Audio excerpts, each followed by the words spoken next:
Hey everybody, how we doing? Windy, cooler today. It was warm, now it got cold again. Hey, I made a couple changes.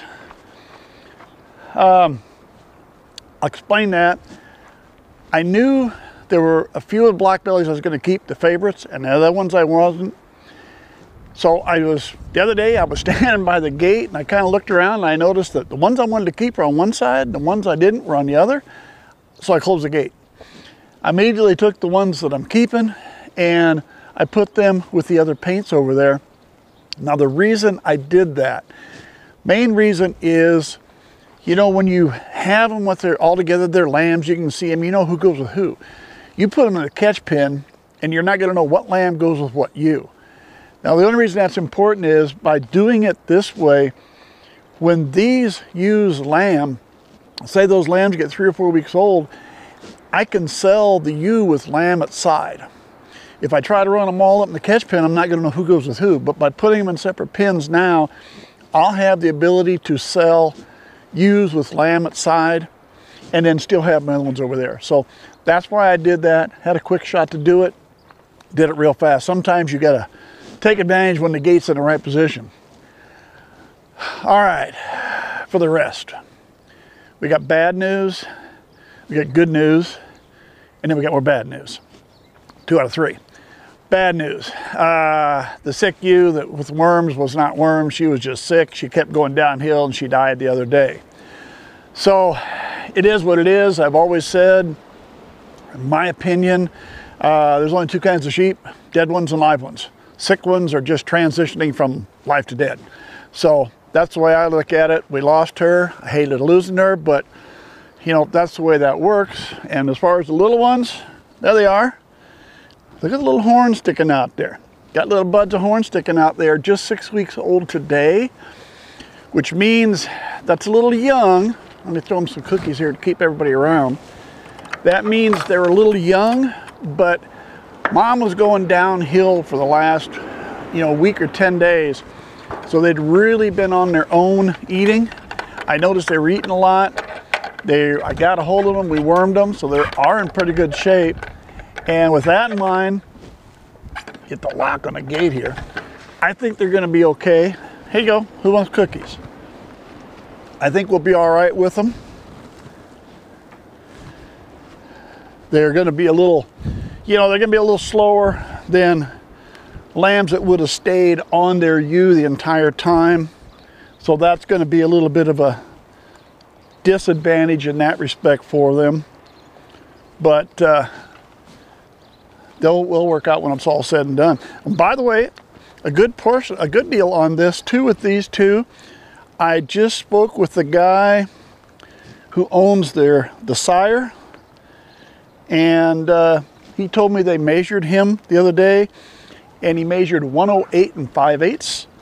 So he is definitely also going to be Gold Star. So they are now both going to be officially by a Gold Star ram. Boy, I tell you, look at the back of your ears are changing colors, guys. They're going to be some interesting colors. Those two are going to have some interesting colors when they're all said and done. All right, so we got some of our bad news out of the way, losing the ewe. Like I said, always hate to lose one, but sheep just like to die for some reason. I don't know what it is. But we got good news with a little bad news with that too. It's in the barn. Let's go do that. All right, so I made a couple changes in the barn. And guess what? We got babies. Yes, we do. Just born this morning. That's Daphne. Now, I set this pen up and I knew Daphne was due. And I put another one in here with her. I put the other black belly in here, Fluffy, because she was supposed to be due the next day. That was like 3 days ago, and nobody did anything. Finally this morning, Daphne finally lamb. Now, good news, bad news scenario here. She actually had triplets, but those are 2 ewe lambs. The third one was a ram lamb. He was just huge. He didn't make it. Now, part of why he didn't make it, and here's where we get into our last of our bad news. Daphne had triplets last year. She had a set of twins. Then she wasn't cleaning right, and we did a bunch of stuff for about a week or 10 days and gave her some stuff. A week after, she sloughed out a dead third lamb. And you could see the way it was formed was out, it was breech, which is why she couldn't get it out. So today, she had one, and she tried and tried and tried and wasn't doing anything else. Finally, I had to get my daughter to come help me. We had to pull the last two, the big ram lamb, and finally the other little ewe lamb, which I think is one she's licking on there.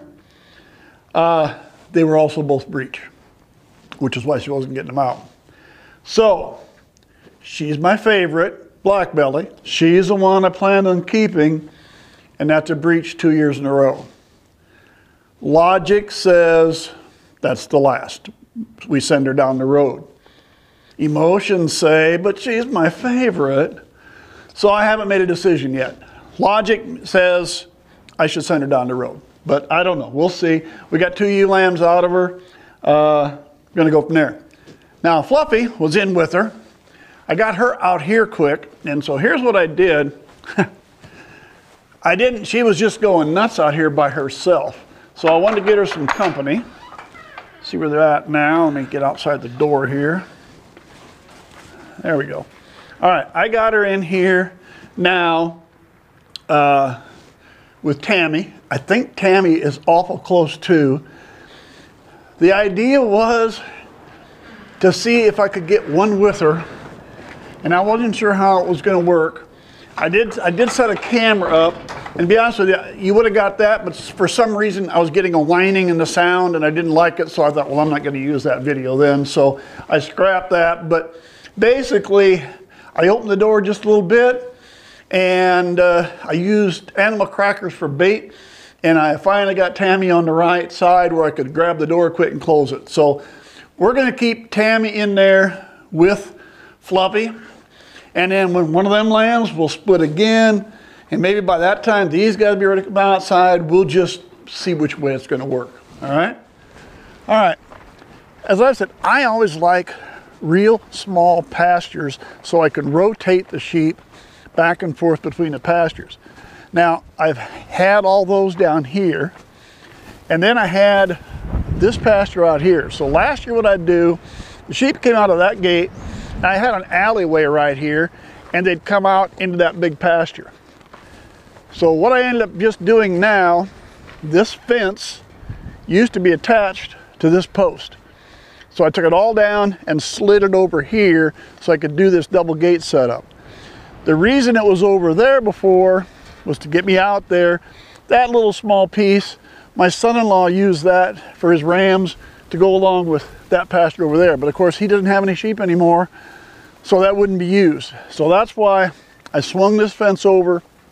Now I'm going to use the same alleyway I used in the past, but now when they come up, I can either open this gate all the way back, let them in that pasture, or I'll connect the 2 gates and let them in that pasture. And then I still have 4 more small pastures down here. So there's 6 total small pastures, and then I can still use the 7th one that he used to use up there.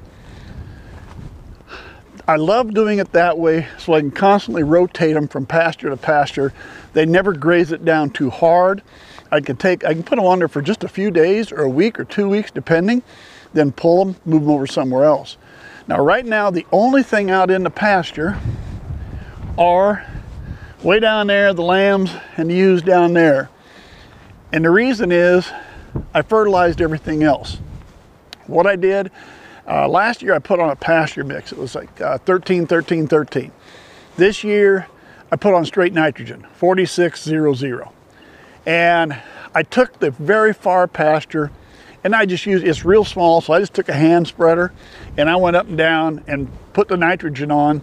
I wanted to get it on quick because I'd heard it was supposed to rain, and it did. That night we ended up getting a little bit of rain, so that worked out real nice. It gets it in. I waited another day, then I went ahead and moved the sheep over to that pasture. Now when I have them in that, I have these next 3 here. We have a spreader that can pull behind a 4-wheeler. I went ahead and did that, and I fertilized these 3 pastures. That's why I locked everybody in, because that hasn't had rain on it yet. I managed to get about half of that one done, ran out of fertilizer. And matter of fact, here you can see right there where I stopped, you can see the nitrogen down there. It's going to need a rain in order to get it dissolved, or at least a good heavy dew or something like that. So I still need to do half of that pasture and all of that. Otherwise, I got the rest of them done, got them fertilized, and we're just going to leave the sheep in. We're not going to let them out. I think I've got a little bit of a round bale left of alfalfa, and I got there was a bunch of round bales my son-in-law had of grass for his, but he doesn't need them now with no sheep. So what I'm thinking I'm doing, I'm going to bring a round bale of grass down, take 4, 5, 6 days, kind of give them some of each to get them used. Then I'll feed up a round bale of grass, and I don't know, depending how far I go, I may give them another round bale of grass. I may leave everybody locked in here for 3 or 4 weeks yet, just to let that grass grow. I want to get a good growth on it, because that way when I start rotating, it works better. If you get a good growth, put them in, let them eat on it a little bit, but before they get it eaten down, move them and let it grow again. It's kind of like mowing your yard, guys. Every time you mow your yard, you got to do it again. Well, that works the same way here. If I can get them out, let them eat a little bit, move them, it'll grow, I can move them right back in again. So I never let them get it eaten down that far yet. So, how we doing, Blackie? Huh? How you girls doing? Blackie should be, she ain't bagging up though. Thought she'd be fairly soon. Now, show you how you never know. Brownie, I don't know either. Hershey over here, I was sure she got missed the first time around. I was pretty sure I saw the ram with her 17 days later. But Hershey, it almost looks like you're backing up a little. So I don't know. I mean, she should still have a ways to go if she got bred the second time. She went the first time, she's really late. So who knows? But we should be getting close with these. There should be 1 or 2 of those black bellies over there. They're past due. There's probably 3 or 4 of them in here that are at least past due. But some years, you know, you get them that way. Some years they go long, some years they go short. You never know for one from the other. So, all right, hey, that's all I got from this, guys. By the time I come back next time, maybe we'll have some more lambs on the ground. Take care.